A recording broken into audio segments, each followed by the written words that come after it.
The silverware sparkled beneath warm amber lights as Amara Veldon led her son through the doors of Villa Rosa, the quiet Italian restaurant she had chosen for tonight. She had been here before, fundraising dinners, board celebrations, private investor meetings, but never like this. Tonight she wasn't arriving as the billionaire tech mogul whose empire stretched across 3 continents. She wasn't the visionary whose decisions could turn markets or the negotiator whose voice could shift global summits. Tonight she was simply a mother attempting, once again, to make up for the time she'd lost. 11-year-old Lucas trailed a step behind her, his posture careful, almost apologetic, the way it always was when he wasn't sure how much space he was allowed to take up. Their relationship had grown quieter over the months. Not broken. Never broken, but tense in ways she pretended not to notice, though she felt it every day. The way he waited before speaking, checking her face first. The way he didn't ask her to join his school activities anymore. The way he stopped showing her his robotics projects even though she had always been his biggest cheerleader, before the meetings piled up, before the board expanded, before her hours stretched impossibly thin. Tonight was supposed to be a reset. Just the 2 of them. Dinner without phones, without assistants interrupting, without her scanning for emails between bites. She had promised Lucas an evening he could hold on to. But even before the appetizers arrived, she sensed his attention drifting. Not in boredom. She knew that look. This was different. A kind of soft longing, a searching. His fingers stopped drumming the table. His eyes lifted, focusing over her shoulder toward the far corner of the restaurant. When she turned slightly, she saw him. A man in a faded gray t-shirt and worn jeans, balancing 2 plates on his arms. He wasn't a server, she could tell that instantly. No uniform, no name tag, no rehearsed smile. Just a tired but steady presence, moving with the kind of careful precision that came from juggling more responsibilities than any person reasonably should. His dark hair was slightly messy, as if he'd run his fingers through it too many times. His forearms were strong and lightly scarred, his movements practiced, almost protective. He set the plates down in front of the little girl at his table. She had curly brown hair tied in a ponytail and was coloring a bright sunflower with intense concentration. The moment he leaned down to speak to her, the child's face burst into pure sunlight. Her smile reached every corner of the room. He brushed marinara from her cheek with a napkin, snapped a picture of her drawing, and whispered something that made her laugh so loudly the couple beside them jumped. He laughed with her, warm, full, unguarded.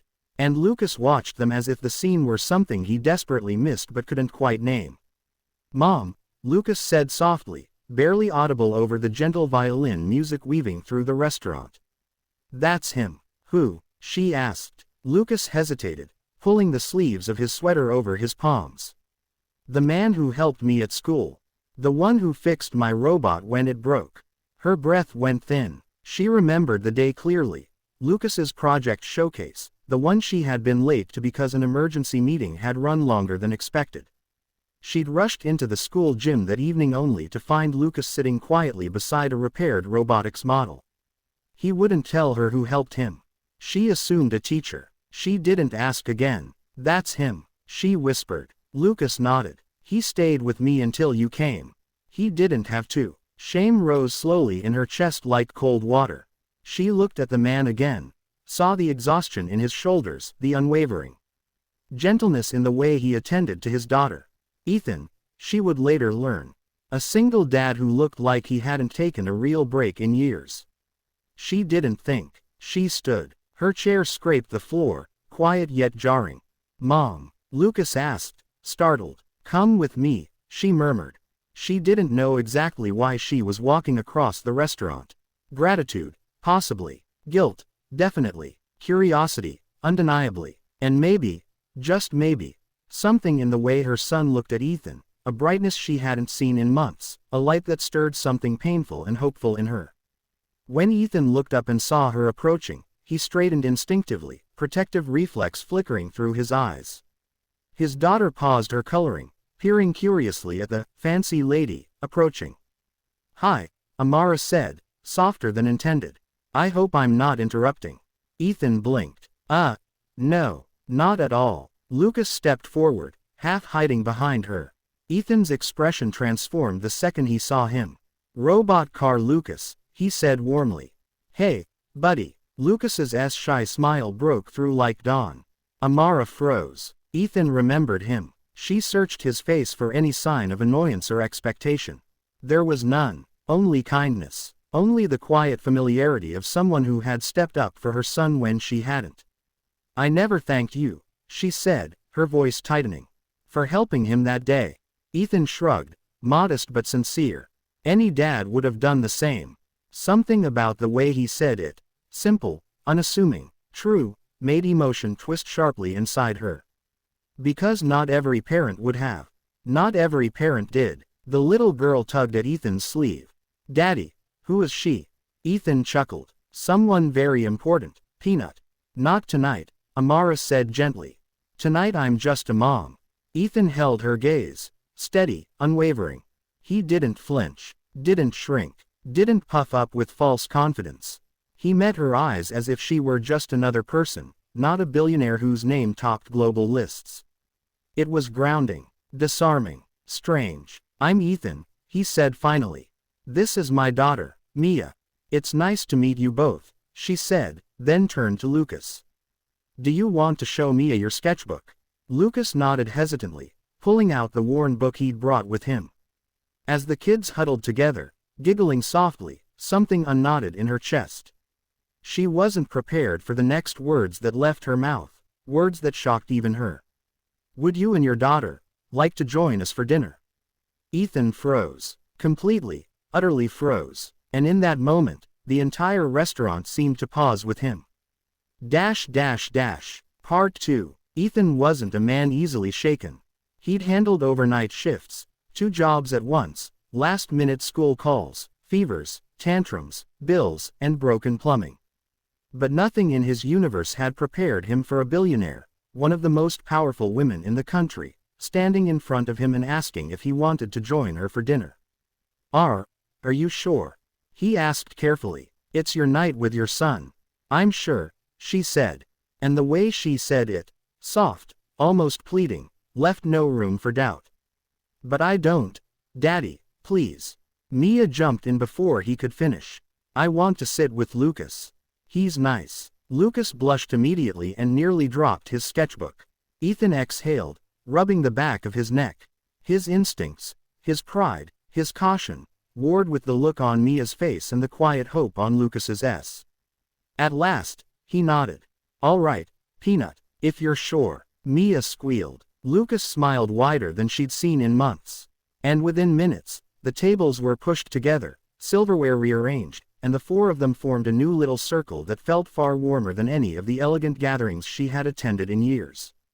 The conversation began, awkwardly, polite, careful.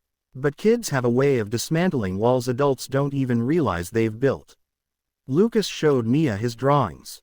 Mia told Lucas about her attempts to train a pigeon to deliver notes. It didn't work, he pooped on the letter.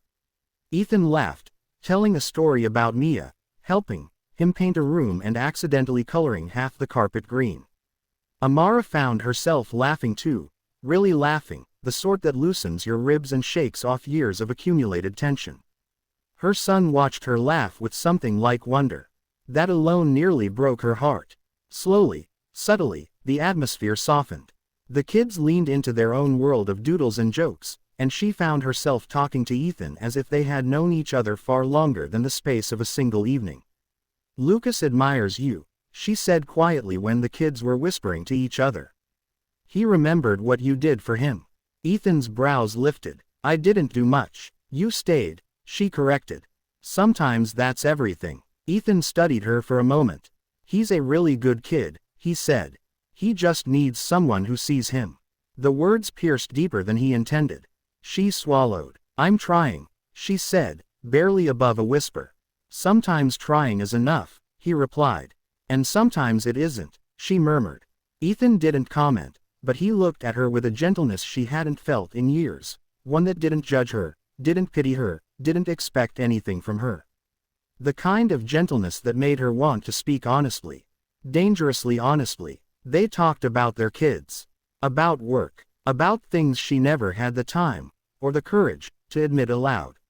She learned he worked 3 jobs to stay afloat. Learned he'd been raising Mia alone since she was 4. Learned his life was held together by grit, duct tape, and more love than most families would ever know. And when dessert came, something quiet and astonishing happened. Lucas slid the bright red cherry from his plate toward Mia. "You can have it," he said shyly. Amara's breath trembled. Lucas never shared food, never. Mia beamed and popped the cherry into her mouth. Ethan blinked rapidly, overwhelmed by the small but meaningful gesture. Something shifted then. Something delicate, invisible, sacred. The evening wound down eventually. Reality crept back. Ethan checked the time and winced. "We should get going. I've got an early morning shift." "You work early?" she asked. "And late," he admitted. "And in between." She stared at him, admiration blooming unexpectedly in her chest. Not the admiration she felt for ambitious CEOs or strategic innovators. Something softer, respectful, human. When they stepped outside, the night was cool and quiet, the streetlights casting soft pools of gold on the pavement. Lucas hugged Mia quickly. Mia hugged him longer. "Can we eat together again?" Mia asked. Lucas glanced at his mother. Ethan glanced at her too. Amara inhaled slowly. "Yes," she said. "Absolutely yes." Ethan nodded. "Thank you. For tonight." "No," she said truthfully. "Thank you." Then, acting on an instinct she didn't recognize, an instinct pulled from a place she had long forgotten existed, she took a tiny step closer. Not invading his space, but bridging it. Ethan. His name was unfamiliar on her tongue yet felt strangely right. He held her gaze, steady, sincere. "Would you ever consider," she paused, breath shaking slightly, "letting me be part of this? Of the world you and Mia and Lucas share? Not as the billionaire, not as the CEO." Her voice softened, trembled. "Just as someone who wants to learn how to be better." Ethan froze. Not in fear, but in astonishment. No one had ever spoken to him like that. No billionaire. No parent from school. No one. And as Lucas and Mia exchanged shy goodbyes beside them, the night air hung still, holding the moment gently between them. A beginning neither expected. A beginning both needed. A beginning that felt like the start of something real.